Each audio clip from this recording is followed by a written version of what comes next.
Okay, I thought I'd do a little video of installing the tank in the Ultra Cruiser.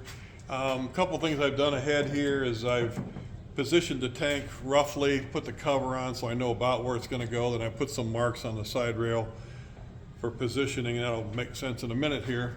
I want to point out that very rarely will a tank set flush on the side rail. See that little bit of wiggle there? Common.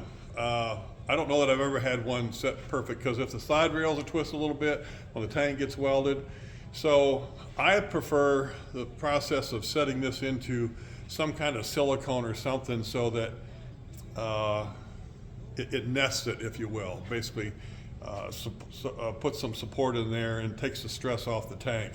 So I've taken wax paper, and as you can see, I just tape it on here, wax paper on there. Then I'm going to take silicone or some kind of sealant. I've always used this all-purpose sealant. I'm going to put a bead on here on both sides, a little bit heavier at the end, so I kind of want it to roll up at the end so it holds it in position. I'm going to put the beads on there. Then I'm going to set the tank in about where it goes. I'm going to get the cover, because this stuff sets up pretty slow. I'm going to get the cover and put at least a couple screws in here so this is located in the right place. Then I'll be able to reach here and I can move this around to make sure this is centered on the tank cover. Then I'm going to let it set.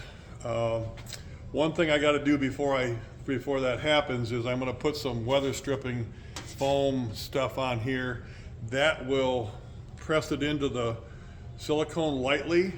We want that there, then when the cover goes on, everything will hold down tight. So I'm going to do a little preparation. I'll set the tank, come back with a video of positioning it, and we'll be good to go.